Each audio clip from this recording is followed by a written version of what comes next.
Hey guys, welcome to my chemistry cooking show. My name is Nikki and today we'll be observing the cultural background as well as the thermodynamics of jollof rice, a spicy dish in which is considered to be one of the most popular among many West African countries.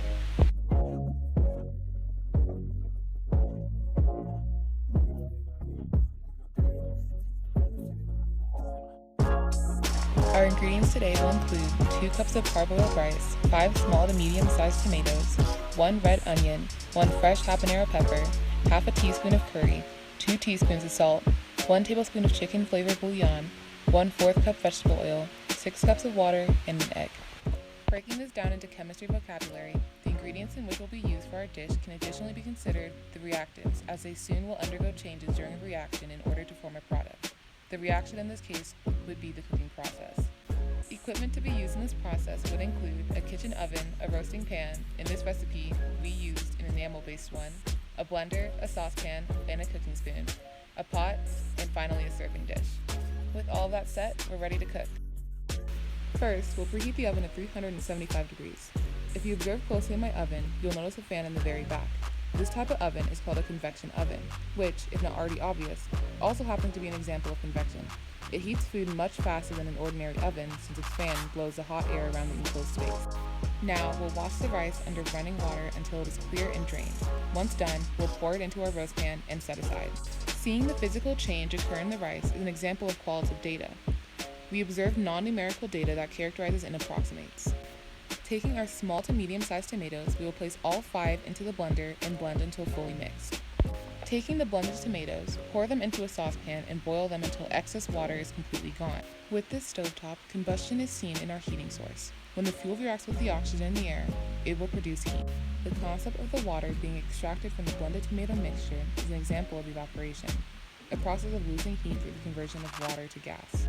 Next, place your onions and peppers into the blender and mix together. Once fully blended, pour onion pepper mixture into the saucepan with the cooked down tomatoes. Add your 1/4 cup of vegetable oil and stir.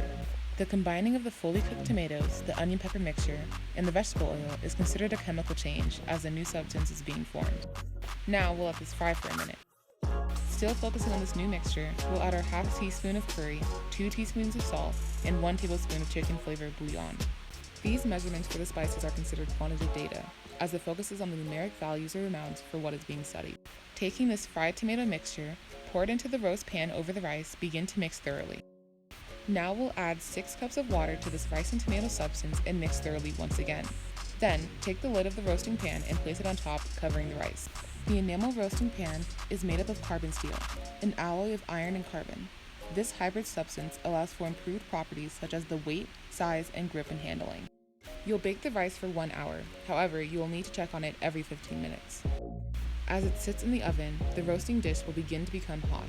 This allows the rice mixture, which is in direct contact with the dish, to transfer heat. This is the act of conduction, as the heat of the enamel roasting dish is moving directly into the rice mixture. Once completely cooked, you may remove it from the oven, stir, and add extra salt if desired. As a finishing touch, take a pot, fill with water, and place a raw egg inside of it. Begin to boil the water for 7 minutes with the egg still inside. The boiling process of an egg is an effective example of denaturation. As the egg is being cooked, the proteins in the yolk will begin to untwine. With the proteins being denatured by heat, the longer the cook time and hotter the temperature is, the more glutinous it becomes. The boiling of water also demonstrates a heating curve diagram because it's taking its beginning room temperature of 23 degrees and is slowly making its way up the heating curve as it reaches its boiling point of 100 degrees. As the water molecules start to gain sufficient energy, they will break away from the H2O molecules from the liquid phase and head into the gas phase. Once the egg is boiled, remove its shell and slice in half. Set the other half aside. Taking a serving plate, place the desired amount of rice on top and place one of the halves of the boiled egg on the side.